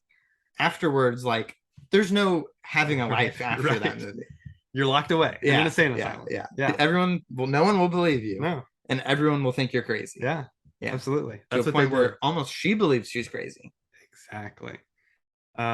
So yeah, all that's so well done. All the performances are great. Arnold is just so good as this robot who's learning, you know? I mean, he's like, he's so robotic. The opening of the film, I need your clothes, your boots, and your motorcycle. Yeah. You know, I mean, it's like everything, and everyone's laughing at him. It's a great bar fight. Yeah. And then throughout the film, he's learning through John, through this teenage kid. Yeah. Here's what happens if a teenager raises a child, basically. It's very Iron Giant. It's very a boy Sure. a boy and his Boy and dog, his dog, yeah. boy and his robot, and Boy and his robot. it is. That's what it is. It's You're right. Iron You're Giant right. did it. It's just so well done. The characters, their development, you know, him learning from John all these things, hasta la vista, baby, Mhm. all these like little things that he learns throughout the movie that he ends up using as one-liners later. Yeah. The action is superb. Mhm. I mean, these action sequences, the truck chase, the shootout, all of it is just so well done. Mhm. Interesting story. It's got this great climax, this Mhm. great emotional ending with all the characters together. Yeah, I just think every aspect of this movie is top notch, top Mhm. level. Yeah. If I could only watch one Terminator movie, this is always going to be my pick. Yeah. It ends the franchise in a perfect way Mhm. because they never made any more after this. Oops. Yeah. All right, so that's my number 3. What's your number 2? My number 2 is Spider-Man 2. Yes, that is also my number 2. Oh, so we good. can both talk about Great. it right now. Spider-Man 2 is the best superhero movie ever made. It's up there. It's up there. It's easily in the top 5. I'm trying to think of what's a contender. The original Superman for me, maybe Logan. Maybe Logan. I think even the Batman. Maybe the Batman. Maybe the first Iron Man could be up there as well. Yeah. Captain America, the first Avenger. But these are all-time greatest superhero all-time movies ever, of the whole genre. Correct. Spider-Man 2 does everything a great sequel should do, builds on everything from the first one, and tells a self-contained story. Mm-hmm. Peter Parker is having the worst time of his life, and everyone, like the whole world's falling in on him. Yeah. And it's very similar to Superman 2 in that way. It is. He loses his powers. Everything's kind of going wrong for him. He thinks that's going to make everything better. And he has to kind of relearn what it means to be Spider-Man, why he's doing this. Right. And be reaffirmed in his superhero-dom. Yeah, that's why I didn't pick Superman 2, because this is the better version of Superman 2, sure. essentially. So, you know, Spider-Man 2, it takes, like you said, all those ideas of the hero being so challenged. Again, that's what I think a great sequel has to do, is you get the origin story out of the way, especially with superhero movies. Get the origin story, how he becomes this hero, how he deals with these new powers. And then the sequel, all right, you're a hero now. You're like at the top of your game. Let's challenge you in every way we can. And Sam Raimi is relentless with Peter Parker in this movie. Well, that's what's so great about him being the director of Evil Dead 2. Right. He knows how to punish people. He knows how to completely turn the whole world against a person. Which makes the audience root for that character so much more. Definitely. Makes us identify with them, makes us want them to succeed. Yeah. And that's an essential part of Peter Parker's character. Yeah. Of his, he needs to be this everyman kind of young kid that we can all relate to and sympathize with. And that's kind of Spider-Man's whole thing. That's why he has a costume that covers his whole body completely. Right. Because anybody can wear the mask. Anybody can be the Peter Parker behind Spider-Man. Right. But that's what's so great about Spider-Man 2 is it's about the man. It's not about the spider. It's not about his it's not about the spider. It's not about his powers or him stopping the bad guy, even though this has Doc Ock. One of the best villains we've ever had. Yep. It's about Peter, and it's about his sacrifice and how he has to sacrifice everything that makes his life easy. Yeah. Everything that would make everything so much more successful for him. He sacrifices for the greater good. Again, challenging him in, first of all, his job. I think that's the opening scene of the film, right? I'm trying to deliver the pizzas. So, you know, he can't catch a break because he's trying to deliver these pizzas and there's all this crazy stuff going on. So he's got to stop all these bad guys while he's trying to deliver pizzas. They end up being late and all this stuff. So it's just it's a funny sequence. It's also, you know, just so kind of sad to watch that happen to a hero. But they also challenge him in his relationships. Big time. He and Harry have a huge falling out in this film. And he and MJ are constantly being challenged. She's got this new relationship with someone else and happens to be his boss's son. So his other job at the Daily Planet with J. Jonah Jameson is being challenged as well. His relationship with Aunt May, because she finds out about Uncle Ben. And completely destroys every functional relationship in Peter Parker's life. Falls apart, and he's just left alone in his apartment crying. And he just says, no more. I'm Spider-Man, no more. And he's like, he's not going to put up with it anymore. And then the next scene is raindrops keep falling on. You know, great montage. He's having a great day because he doesn't have to worry about Spider-Man stuff anymore. Right. But as his life goes on, after this crime starts rising after the burning building. It's the burning building is the turning point. Yeah. He goes in, saves a little kid, and then finds out someone else died, and he could have saved that person. He could have stopped the whole thing from happening if he was Spider-Man. Yeah. So it's great. He has great, moments like that in the story. It's a perfect screenplay. So well written, great dialogue, and of course the other big challenge we mentioned briefly is the villain, who we have to talk more about. Alfred Molina as Otto Octavius is one of the great comic book villains ever because he starts off as a mentor, right? Right. He's a friend. He's very friendly. You like this guy.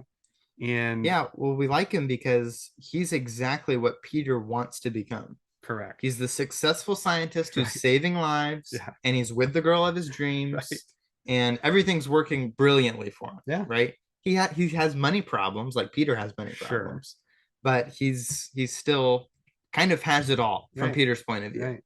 Yeah, it's great, and he challenged by this new villain on the scene, who's again also his mentor. So there's that whole conflict there. The action sequences here are second to none. And superhero cinema, comic book cinema, we haven't seen a scene like the subway fight.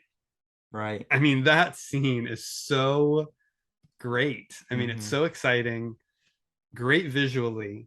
And it's not just about the fight, because the fight happens between Doc Ock and Spidey, but then it becomes a runaway train. And he has to rescue this train full of people, and it's just so great. Everything about it, the music, Danny Elfman's music, excellent. Brilliant. Spider Bongos, yep. It's so well done, and not just that, but the bank heist, of course, the big battle on the building, the finale, in the river and everything is just so well done. There's just so many great moments. Aunt May's speech. I believe there's a hero in all of us. So good. And the moment with Peter and his neighbor, the neighbor kid, is so good. Oh, well, yeah, the neighbor kid, and then also the neighbor in his apartment. Yeah, the apartment. Yeah. All that is great. I need rent. Yeah. All that is so good. Pizza time. I mean, there's so many. There's another one we quote a lot because we both watched it a ton of times, and it's a personal. It still feels intimate. It's one of those sequels that goes bigger, but it doesn't. It still retains the heart and the core of the story, which is about Peter Parker becoming a hero. It has a surprisingly small amount of Spider-Man. That's true. The vast majority of the movie is Peter Parker. That's very true. Yeah. And that's, I think, why all the Spider-Man stuff works so well. Right. It's almost as if they were like, okay, we got our Spider-Man origin movie. He gets to be Spider-Man and find out what that means. Now, why is he still being Spider-Man? Yeah, exactly. And it's like on screen, if he doesn't need to be Spider-Man, he's not. Right. He's Peter Parker. Right. It's wonderful. It's excellent. So well directed by Sam Raimi. He puts a little bit of his horror flair in there in the Doc Ock operating room scene. Oh yeah, so good, completely, so good. And so he just does a great job directing it. Looks great visually.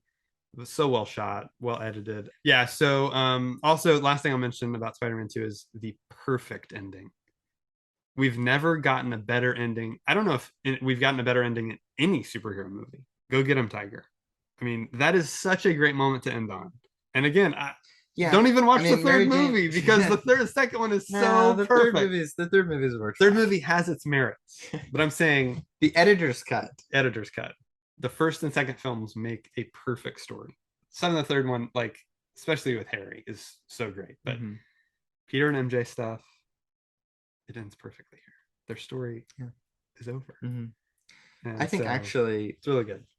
I watched this essay recently about how MJ in the Raimi movies is much more like Gwen in the comics. Oh, interesting. And I'm like, oh, that's cool, because other than having red hair and saying "Go get him, Tiger," she is basically like this kind of equal to Peter, and she has these aspirations, and it's not easy for Peter to be with her, but it's kind of this thing that they want it to work out constantly. They're constantly trying to get together. And when they actually did Gwen Stacy in Spider-Man 3, she's more like MJ in the comics. That's interesting. Yeah. She's Yeah, kind you're of right. this like, she's with the guy with another guy, and she's kind of model. model, and she's very not Gwen Stacy. It's true. You It's know? true. So I thought that was interesting that they did that. That is Because interesting. Never thought of it that way. Stan Lee originally intended Gwen to be like his yeah. main love interest Right, forever. right. They were going to get married. They nailed it in the Amazing Spider-Man. I agree. I just wish Amazing Spider-Man 2 were a little different. I agree. It would have been Amazing Spider-Man 2 could be the best superhero movie ever. If it were just very minor adjustments. If it were the original intention for that movie. Right. If we got everything we were supposed to get out of it. Correct. It would be on par with Spider-Man 2 at least. I agree. All right, so that's Spider-Man 2. What is your number one? My number one is The Empire Strikes Back. Ding, ding, ding, ding, ding. Both our top twos are the same. Thought so. Yeah, of course. It had to be The Empire Strikes Back. I don't see how it could be anything else because it's kind of the prototype of what any sequel should be. Sure. I mean, of course, there were sequels before The Empire Strikes Back, but since The Empire Strikes Back, every person that has gone to make a sequel goes, let's make this The Empire Strikes Back of whatever they're making. 100%. So it had to be Empire. It goes darker. It goes more character driven, bigger on the action. I mean, that Battle of Hoth that they start off with is just crazy. And unlike anything we had seen in the original Star Wars. Original Star Wars is great. It's a all-time great movie. It kicked off this entire saga, that Lucas created. And Lucas's whole idea to do what he did with Empire, he didn't write the screenplay, but he's got a story by credit. And his whole intention was, let's go darker. Let's go more character centric. Let's expand this world. One thing that we haven't mentioned is that sequels have to do is you have to explore your original characters further, right? But also introduce new characters that challenge them in certain ways. Definitely. So Empire is the best at this. They introduce Yoda, of course. Definitely. Yoda is this wise mentor, not at all what we were expecting from this great Jedi warrior, They put a Muppet in a Star Wars movie. I know, exactly. Yeah. But Frank Oz pulls it off so well. The fact that that's a puppet, still shocking to me. I know. Yeah, it's really amazing. It's incredible. So they introduce him. They introduce Lando. Yeah. Right? Yeah. Lando's this new character. We don't really know about him, and so he kind of throws a wrench into this whole thing. Yeah, that's cool. Luke is one of my all-time favorite movie characters. Yeah. And the lesson he learns in Empire with Yoda, a lesson of don't judge a book by its cover, of there's value in the little things, to not worry so much about the odds that are stacked against you, right? But instead to have confidence in your ability and to keep going forward no matter what the stakes are, right? And then Lando acting as kind of this Han Solo from A New Hope. He's basically Han Solo from the last movie, who's this shady kind of not very trustworthy, self-interested character.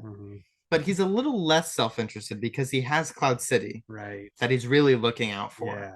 Yeah. And that's kind of why he does what he does with the Empire, because he's looking out for his own interests. Yeah, people give him a hard time. He was in a tough spot. Chewie gives him a hard time. Chewie and Leia definitely give him a very hard time. But yeah, he was in a tough spot. I mean, he's got a lot of responsibility. And look, I'm not saying he did the right thing. I'm just saying it was a very... We don't condone working with Nazis, especially space Nazis. Right. And speaking of space Nazis, the stormtroopers, I think, are more menacing here. Sure. Because we're getting more of them. I mean, look, they wipe out Echo Base. We're losing more in this movie. The heroes are on the run. The villains are one step ahead. Every step of the way. Yeah. Vader has a mission, and he is not going to stop until he completes it. Yeah, that's what's so great about kind of serialized storytelling. Right. Is it means that at the end of everything, you can have... But the bad guys are right behind them, Yeah. Oh, we escaped through the debris. Right. Okay, we're floated away with the garbage. We're fine. Right. But Boba Fett's ship is right behind him. Right. He had the same idea. It's that classic Flash Gordon inspiration that George Lucas used. Every chapter of the original Flash Gordon serials was like, and tune in next week to see if he gets out of the pit of despair or whatever it is, And so Yeah, he does that so well here at every turn. And another thing about this movie, obviously, it had a much bigger budget. ILM was now fully fledged company. If you haven't seen Light and Magic on Disney Plus, definitely check it out. Terrific docuseries. Yeah. So they get to build out all these worlds, so much more design of all these ships and the AT-AT walkers, and we get all these great pieces of technology that we get to explore. The planets, of course, Hoth, the asteroid field. That sequence is incredible to watch. Yeah. We get, of course, Cloud City and Dagobah, the swamp planet. So, all these great locations that we get to see, new planets. I don't think we revisit any planets from A New Hope in this. Of course, the action goes bigger. We mentioned that asteroid chase, which is excellent. The space slug, so much fun. And it's an all-timer. It's one of those movies that are just known by the public as kind of an all-time great movie. Exactly. It's kind of the face of Star Wars. It is. Most people consider Empire the number one greatest Star Wars movie. It's earned its reputation. It has, absolutely. And Lawrence Kasdan did a great job writing the screenplay. He's a great writer. He knows how to write dialogue. The actors are so much more comfortable in their roles, so they're so much better here, I feel. And of course, it ends with, is it the greatest lightsaber duel ever? I mean, it is so good. It's up there with the best. It is so emotional and intense and exciting, and we get to see them do stuff that Obi-Wan and Vader definitely didn't do in their duel. Sure. Using the Force and doing all kinds of different things. And of course, that all-timer of a revelation at the end of the movie just is one of the great cinematic moments in all of history. So yeah, all in all, it's the best sequel. It does have a cliffhanger ending, which I think that the story concludes itself well enough. Yeah. It's kind of supposed to be a downer ending. Right. It's the Empire striking back. Right. So it is the middle chapter of a trilogy. And so, but it ends on a hopeful note. It does. There's still hope. We're going to go rescue Han. Here we go. So, had to be number one on the list. Now I've got some honorable mentions I want to mention. Okay. So I was we need to mention Aliens. Okay. Which is a movie I think that very easily could have made either of our lists. Sure. I prefer the first one, but I know you like the second one better. We have reverse opinions on Terminator and Aliens. We do. It's funny. Yeah. James Cameron involved in almost all of them. Another one I almost had was The Matrix Reloaded. Oh, see, I don't think that's as good as the first one either, but it's a good sequel. I don't think it's as good as the first one either. Okay. One that I do think is better than the first one is Hellboy 2. The Golden Armor. Okay, that's a great one. Guillermo del Toro knocked it out of the park. That one was so close to being on my list. The makeup effects, everything about that movie is perfect. Really great. Batman Returns. Good one. Yeah, good pick. Oh man, that was so close to being on there too. I was thinking about that, like, man, can't believe I can't put this on the list. I know. It's such a weird movie. So weird. It's so Burton. Yeah, very Burton. It's great. Back to the Future 2 was one I almost had. That's a good sequel. I really like. Again, not as good as the first. Okay, that's fine. In my opinion. Okay. Paddington 2. Of course. What are we doing? Oh, we've got to redo the whole thing. Redo the whole thing. Take out Empire. Put Paddington 2 is number one. Empire. We'll talk about Empire some other day. Paddington 2 is incredible. Yeah. It's great. It's a great film. It's truly great. Golden film. Toy Story 2. Good one. I almost had that on my top 10. I actually think is better than the first. The music, that opening with Buzz and Zurg, the Woody Roundup gang, Emily and Jesse. I mean, just so much good stuff in there. Guardians Volume 2 was one I considered. Guardians Volume 2 very close because I don't think it's quite as good as the first. Sure. But it is a great sequel. One of the best MCU sequels ever. Another one was X-Men 2. X-Men 2 was also on my honorable mentions because that movie is, again, it's so close. The first one, I have such vivid memories of both. And I just don't know if, it does everything a good sequel should do. I just don't know if I could say I prefer it over the first one quite. It's very close. Sure. But X2 is excellent sequel. Of course, The Dark Knight, we have to mention that. Of course. I do think it is better than Batman Begins. I know you don't. Yeah. But Dark Knight, we'll mention it because people will get mad if we don't. Skyfall is a great sequel. That's a third. Or one. Quantum of Solace. Okay, is a great sequel. That's actually a lot of people my favorite of the Craig movies. Quantum of Solace is Yeah. your favorite of all 5 of the Craig movies. Yeah. Wow. Yeah. Okay, it's my least favorite. Really? Yeah, definitely. Why? It's just not as good. It's so fun. It's kind of depressing, actually. Yeah, I guess. It's a revenge story. I was thinking of it kind of as like the Mission Impossible 2. It's very much a direct sequel. Yeah. If you haven't seen Casino Royale, you'll be very confused, I feel like. Sure. I love Casino Royale. I do too. But I think Skyfall and No Time to Die are way better. Okay. Ghost Rider Spirit of Vengeance. Spirit of Vengeance is good. Which is awesome. I think both Ghost Rider movies are so cool, but Spirit of Vengeance to me takes it to a whole nother level. Cage Uncaged. Uncaged, yeah. Gremlins 2, The New Batch was one I wanted to put on there. Very close to making it. Love very close. Joe Dante, one of my favorite filmmakers. Born Supremacy, I think, is better than Born Identity, actually. Okay. A lot of people don't, but I think it's better. Good one. I think the action is better. I think the story is more compelling. The Raid 2, hello. Even Raider. Oh, man. It is just crazy action. But the first one's crazy action all the way through. It's just nonstop action. This one is like, there's a story. It's a lot more complicated, a lot more stuff going on. Yeah. But great sequel. American Tail 5 Goes West. Had to mention that one. Okay. One of my childhood favorites. Yeah, it's a great one. Rescuers Down Under. Another animated classic. Yeah. And the final one I'll mention, I have to mention, Mamma Mia, Here We Go Again. One of the great all-time sequels. I'll fight anybody on that. Okay. And I fight my wife on it very often. Okay, great. Yeah. Spy Kids 2 is another one I would have brought up. Yeah, but Spy Kids 1's better. Yeah, sure. Okay, so those are all of our honorable mentions. Those are our top 10 favorite movie sequels of all time.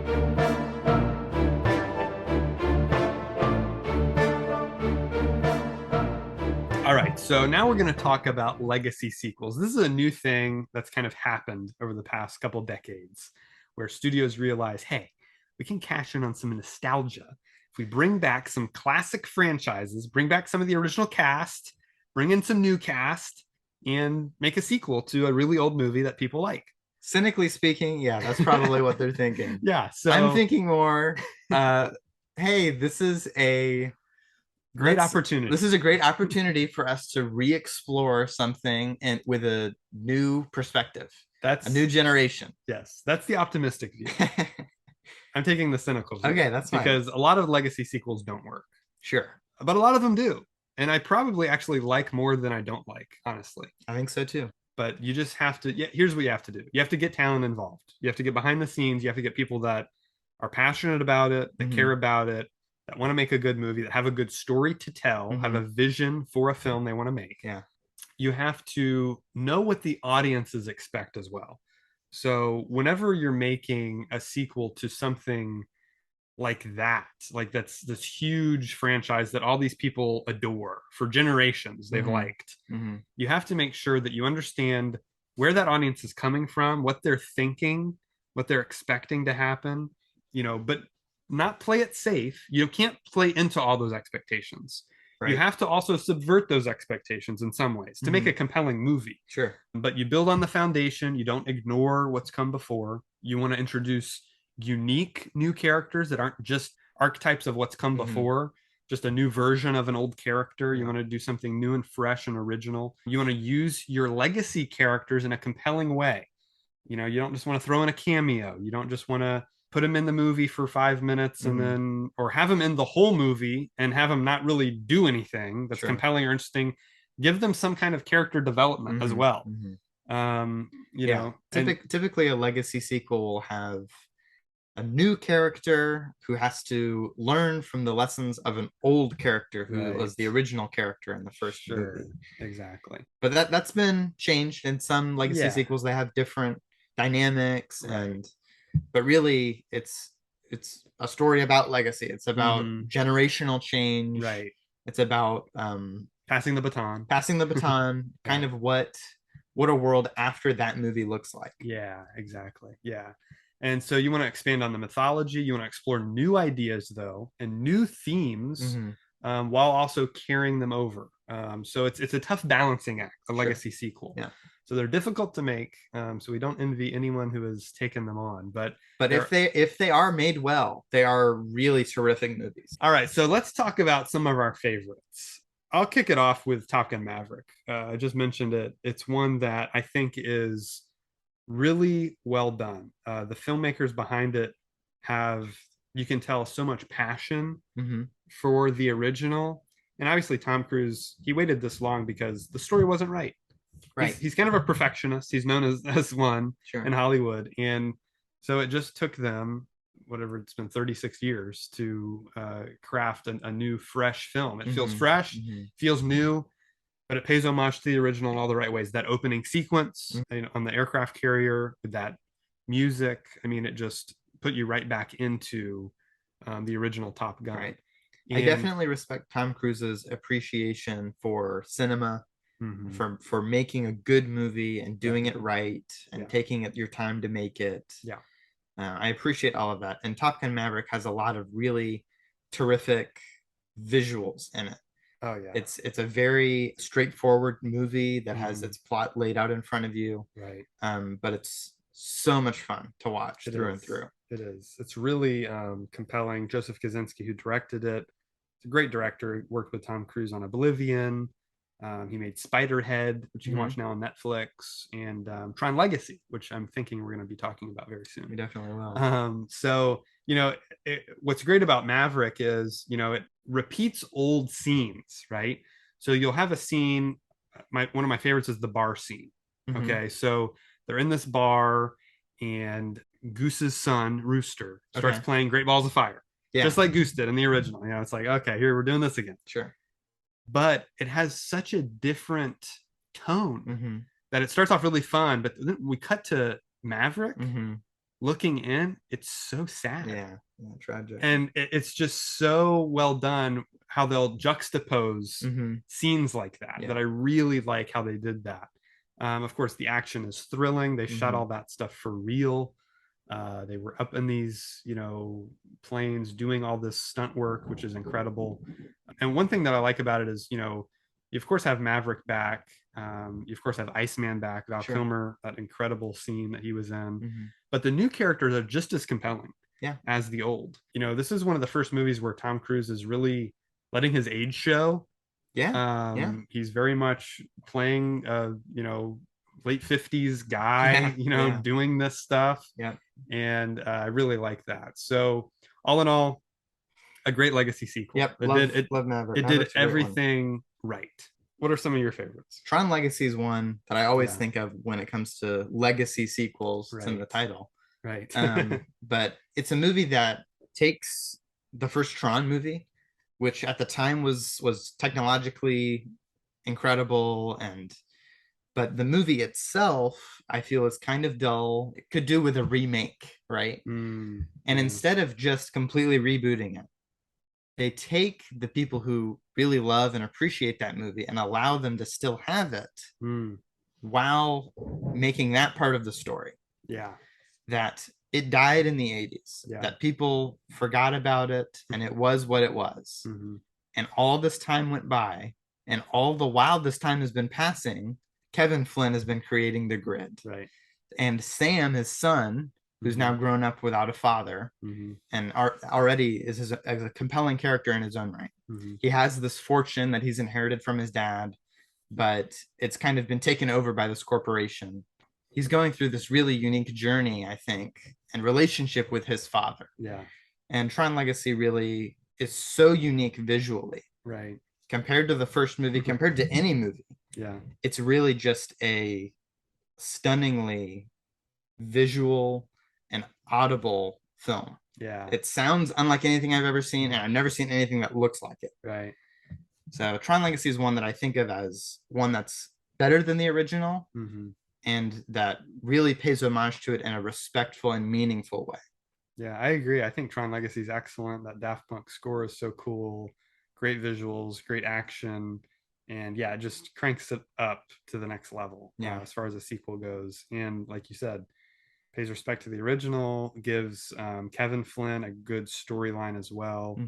And yeah, it's excellent. That was one of the early ones where they used those de-aging effects. Yeah. And they used it wisely though. I It's think they mostly in did. shadow. I think they did. It's kind of at night, Yeah. except for when they're in the grid, because then Clue is almost entirely Right. digital. True. It's a good one. It's a good one. It's a good pick. I have to talk about Blade Runner 2049, which Of I course. know you think is better than the original, which I'm surprised it wasn't on Absolutely. your best sequels list, actually. Well, I excluded it because it's a legacy sequel. I gotcha. I didn't have any legacy sequels on my Right. That's on my true. list. That's Even though true. it is technically the second movie, Right. Right. I still considered it in a different category. Yeah, I gotcha. Yeah, it's excellent. I mean, look, Denis Villeneuve, just incredible visual storyteller. Absolutely. The visuals, cinematographer Roger Deakins shot Mhm. that film, and he did a great job. And I like how they use Deckard. I mean, it's such a Oh, yeah. compelling way to bring him back and give him an emotional reason to be in the movie Mhm. and connect him with Kay. Just great performances all around. It's really well done. It expands the world a lot. Right. You know, we really only get a very small part. That first Blade Runner is such an intimate, small story that with 2049 they just blew it up, and we got to really understand the way the world works. Great action in it, great music, great effects, some of the best special effects ever, just mostly seamless. Yeah. And great sci-fi film just in general. Even if you haven't seen the first one, I think you can watch it and have a great experience. Absolutely. Yeah. So, 2049 is everything I wanted Blade Runner to be when I first saw it. I'm like, oh, this is great. I wish we were doing a little bit more. I wish we had like more action stuff going on. I wish we had a little more to do with a character, like following someone who's like a replicant would be more interesting, I think. And they did all of it. They did everything I wanted them to do. They did in the sequel. Right. And yeah, like you said, Kay, I think is an endlessly compelling character. His whole life told that he's nothing, that he's nobody, that he's not alive, that he's not real. Slowly starting to like uncover that maybe he is real, maybe he's been lied to, maybe he's a person. Right. Like that, like collapses his whole world. Yeah. You know, and then kind of the way that the story keeps changing what you think it's about, what you think it's going to be. And it's this, it takes its time. It's just as contemplative as the first movie is. Musically, it's incredible. Visually, it's spectacular. The colors are amazing. And it's not all in a city. It's not all raining all the time. Right. It's sometimes in a desert. It's sometimes in like a junkyard. It's sometimes on a farm. You know, again, it's everything I want Blade Runner to be is totally what this movie does.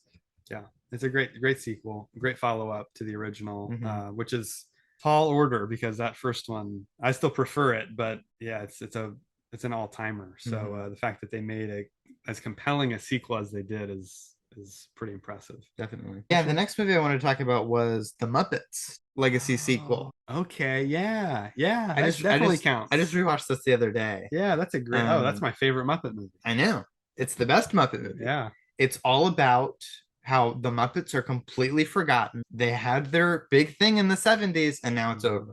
Right. And nobody really remembers or cares about them anymore. And it's so funny.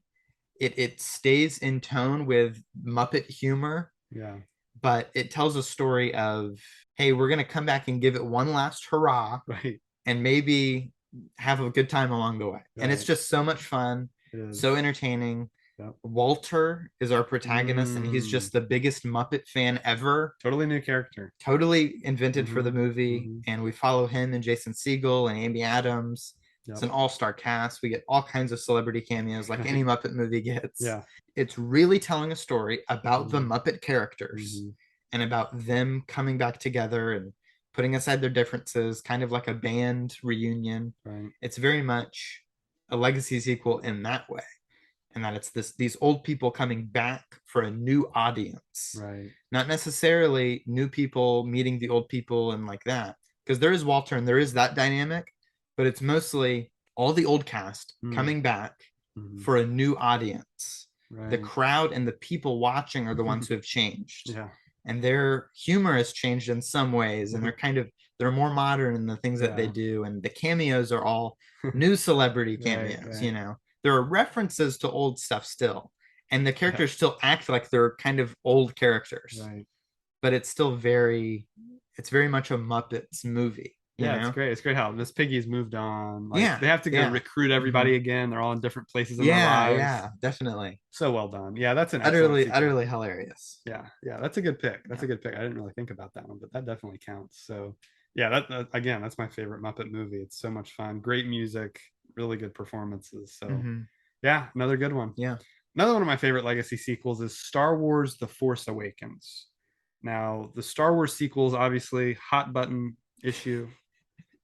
This is my favorite Star Wars movie of all time.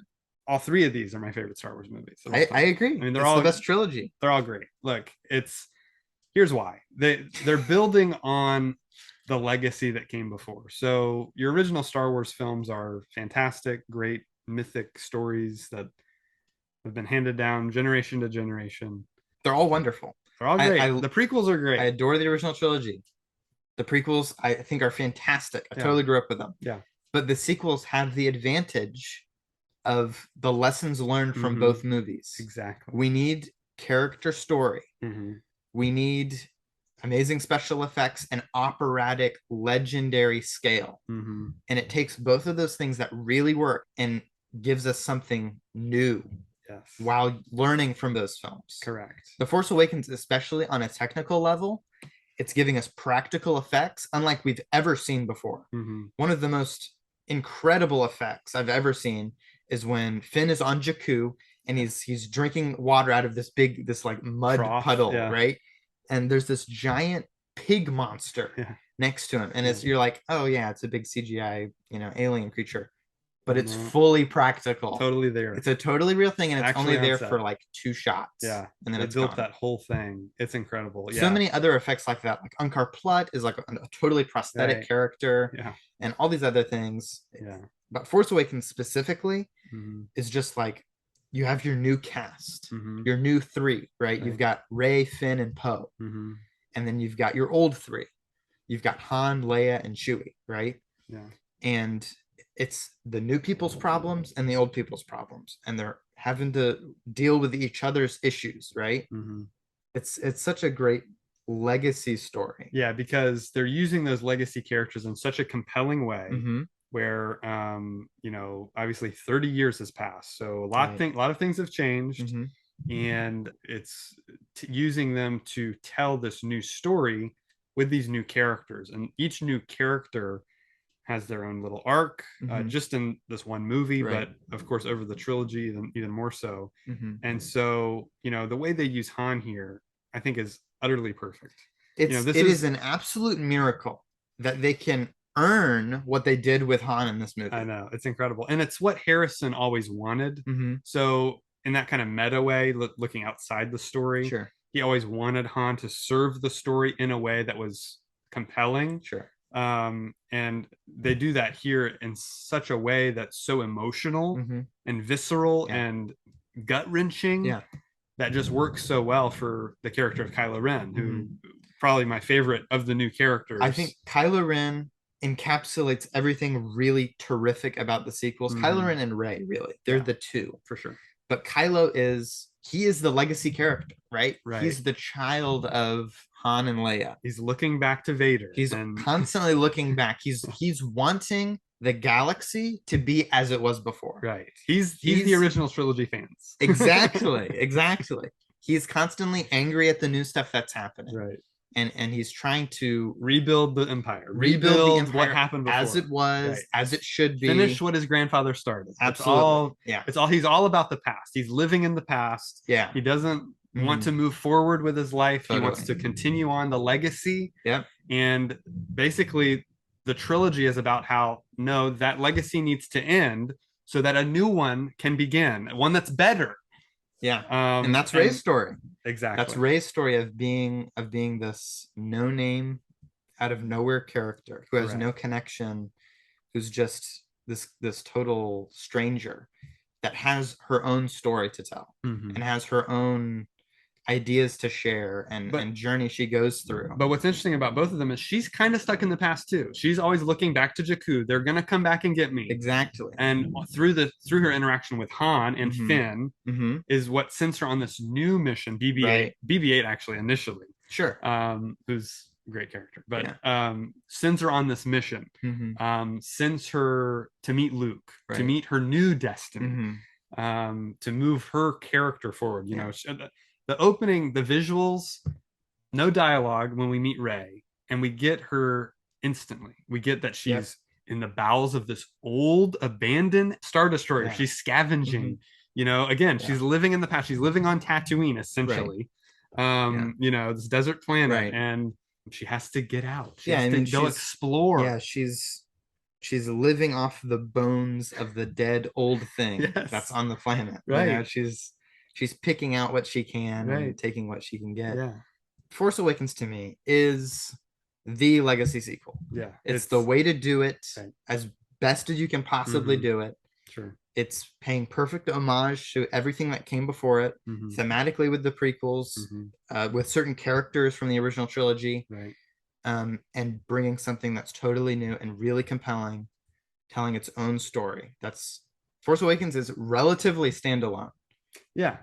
I mean, it literally has a literal cliffhanger, but other than that, it does stand alone very well. Lawrence Kasdan, who wrote Empire Strikes Back, wrote it along with JJ, and they both did a great job. JJ Abrams is the perfect director for Star Wars. I agree. He's a huge fan, and he knows how to make things new and different while paying homage. And that's why the next one I wanted to talk about was Star Trek 2009. Yeah, that's a good one too. I mean, Star Trek 2009 is a very Star Warsy Star Trek. Right. Very action heavy, very fast paced. What he did that was brilliant there was the recasting of the crew, which I think is so incredibly difficult. And he picked exactly the right actors, and the actors played the characters in such a way that you instantly recognize them as who they're playing, but put their own little spin on it. Right. And I think that is so difficult. That's just so well done there. Really, really compelling stuff, a compelling story, an emotional story. We get to know the characters. Again, they're younger here than they've ever been in any iteration of Star Trek. So we're getting to know them at different points in their lives, and due to the time travel shenanigans, their lives are going to be totally different from what we knew beforehand. So it's just really well done. It's a fun movie, right up there with Wrath of Khan for my favorite Star Trek film. I think it stands alone very well. So yeah, that's another great example of, I guess you would consider it more of a reboot, but since we have Spock Prime in the film, I consider it a legacy sequel. And Leonard Nimoy, of course, is excellent in there. So yeah, I had to mention that one as well. Do you have any others you want to mention? Well, one that I thought was more of a meta commentary on legacy sequels is Matrix Resurrections. Definitely. This movie is so self-aware as to what it is that it tells a story about legacy sequels, about how sometimes they're done horribly wrong, and what the worst thing about legacy sequels are, and does its own thing that's totally different. Matrix Resurrections is such a meta movie. It's hard to think about it in context of the film, because in universe it kind of doesn't make sense. It's crazy, you know? There's a lot going on with Matrix Resurrections. There is, and they did a good job with that. I thought too. Might be my favorite of all the sequels they've done, actually. It's great. So different and so focused on Neo and Trinity in such a way that I thought was really interesting. It explores that world in an interesting way, but like you said, really comments more on the state of the Hollywood filmmaking industry right now, which is pretty cool. So yeah, that's a good one to mention for sure. Last one I wanted to mention was Mad Max Fury Road. Big one.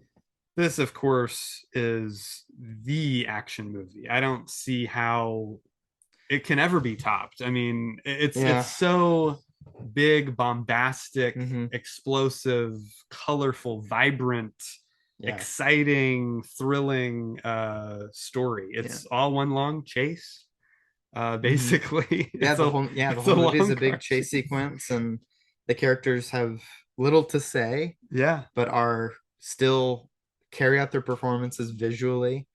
Acting is so good in this. Yeah, so underrated. It's really incredible. Performances are great. It is a post-apocalypse that is unlike anything the other Mad Max movies have ever shown. Right. While maintaining that kind of rust punk sort of aesthetic, sure, bringing it over to a more just bonkers extreme, almost it's almost like Norse punk in some ways.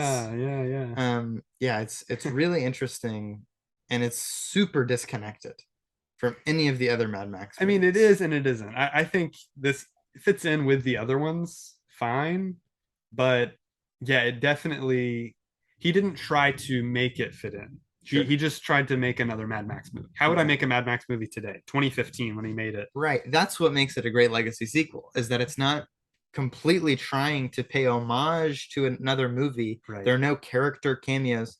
Other than Toe Cutter plays a Morton Joe. That's true. Same actor. Yeah. Anyways, but yeah, it's just telling a story in that world. Today. Right.